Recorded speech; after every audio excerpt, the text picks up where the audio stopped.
Good afternoon, everybody. I know the clock says good morning, but it needs a new battery.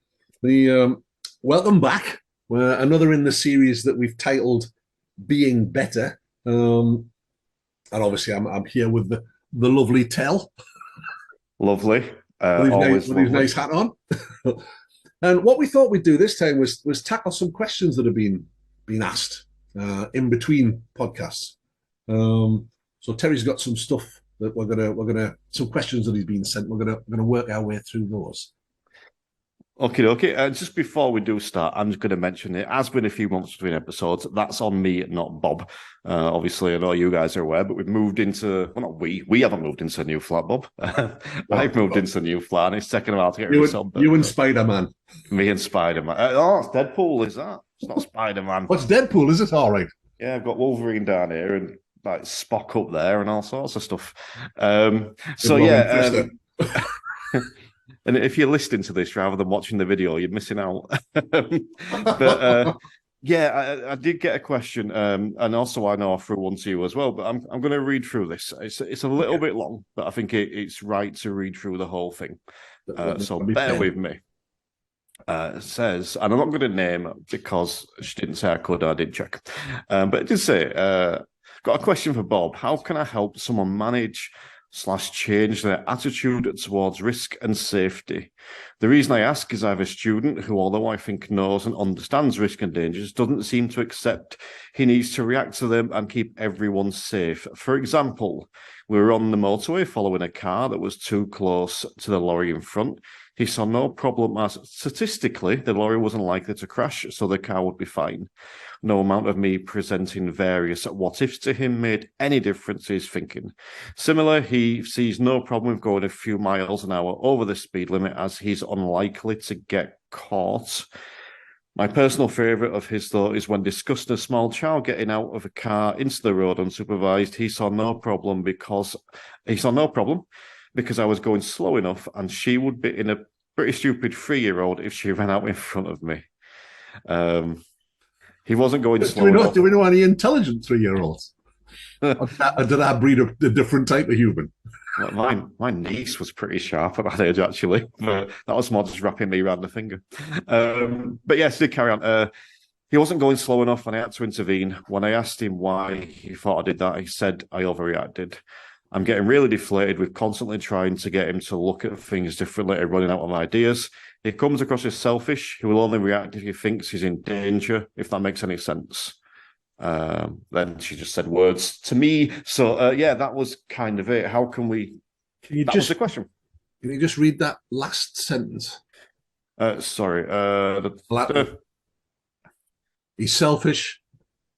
I'm getting really deflated with constantly trying to get him to look at things differently, running out of ideas. He comes across as selfish. He will only react if he thinks he is in danger. Interesting. Seen a little light bulb go off above your head there, Bob. There you go. Notes ahoy. It's a very interesting one. And it's something that we face in the fleet trading world, where we have people who've been maybe driving 25, 30 years, got plenty of experience, charging around, basically driving like pillocks, but thinking it's all right. I can manage. Not my fault. Well, what if this happens? Well, the kid's obviously stupid. And I think the key thing here is in the last bit. He comes across as selfish, and he'll only react if he thinks he's in danger.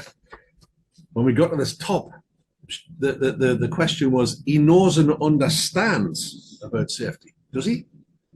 No, he knows and understands what you think is safety critical. He doesn't think it's safety critical, so he doesn't give a toss. That's how we are. That's human behavior. Not to do with me that. I know you think it's unsafe, but you're not me.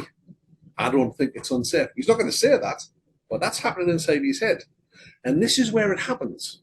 And it's the age-old saying that we were just chatting about before. This kid will pass his test because he'll comply to get through his test, and then he'll learn to drive in the way that he thinks is suitable. This is a real problem. And this is what bringing client-centered learning or coaching into the industry was all about. It was to tackle this kind of stuff, because deaths on our roads are generally not caused through incompetence. They're caused through people making stupid decisions, traveling too fast, not leaving enough room, not leaving enough time, driving under the influence of peer pressure, alcohol, drugs. These are silly decisions. So this kid here, he thinks his decisions are all right. When this ADI's intervene, he said, well, you bloody overreacted. And it reminds me of a thing. I can't remember if it was Claire or Danielle when I was teaching them. And I jumped in on the dual brake. And we then, of course, pull over to have a little chat about that. And I said, what do you think made me do that? And she looked me straight in the face and said, is it because you're old and nervous? And the answer, of course, is yes. Yes. Why do you think I was nervous? I didn't think you had enough room. Did you think you had enough room? Yeah, I did. Now, I can argue till the cows come home that, you know, I might have even used if you do it like that on your test, you'll fail. So she would have slowed down a bit, then passed that test, and then gone back to doing what she was doing before. Now, there was just enough room, but only if she got it 100% right. So a conversation has to follow now. There's no good me saying to her, you're wrong, stop it. That's unsafe. Here's why it's unsafe. This is why you shouldn't do it. This is the way you should do it. And she would comply. But might get lucky and she might remember that during her test and pass, but then she's going to go back to the way she thinks is right. So I have to be able to influence that behavior. She's not going to do it because I tell her to. She's not going to do it because the DVSA think it's a good idea. She's not going to do it because the highway code tells her. She's going to do what she thinks is right. So we have to affect what they think is right. So let's look at the kid running out.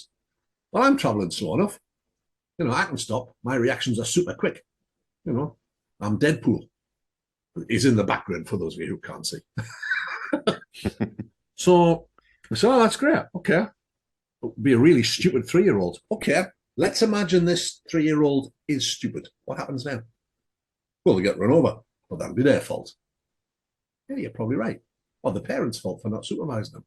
But let's look at what happens to you following that. Who will the police blame, do you think? What do you think that'll do at your insurance? You get points on your license. What about this? What about that? What if this happened? What if that happened? Now, let's assume that kid is stupid. Can you do anything about that? No. What can you do something about? So if we look at the consequences of our actions, and there could be negative consequences for you, it's not your fault though, but it will still impact on you. How do you think of it now? Oh, right, never thought of that. That's the phrase we're looking for all the time. I never thought of that. Never saw it that way. It's like when I talk to a fleet driver, you checked all the wheels and tires and all that sort of stuff. Nearly always the same as, we've got a garage that takes care of that. All right. You sell shit for a living, don't you? Yeah. What happens if you don't get to your next appointment? Do you miss the sale? Oh, yeah. So if you just had a quick scan around those tires, that might save you the breakdown. If you just check the oil in the water, it might save you the breakdown. Never thought of that. So I can tell him to check these things till I'm blue in the face. He don't give a monkeys. But as soon as there's potential consequences for him, right, okay. His behavior changes because he thinks and feels a different way about it. Now let's look at the other stuff that's here. Following distance. What would you do if that person in front of you was a total knob and hit the brakes hard? You end up running at the back of him. You can argue, probably right, that it was his fault, but you're still running at the back of him. What happens the rest of your day, the rest of your week, the rest of your month, the rest of your year? What if you end up with injuries from that? You're too fast. What was it they said? He's going slow enough. No, what was it? Oh, only doing a few miles an hour over the speed limit. That's right. Yes. And I'm not going to get caught. He's right. We don't have any policemen on our roads anymore. So he's not going to get caught unless it's a camera. But let's have a little look here. What if? And I would often pose the question, while you've been learning to drive, how many idiots have we seen? Well, there's loads of them. So we're surrounded by them. What if an idiot does this? What will happen? Oh, right. Oh. So, and if you were a couple of miles an hour slower, what impact does that have on your stopping distance, on your ability to blah, blah, blah, blah? The classic one is during motorcycle training. You see motorcycle riders shaving parked cars.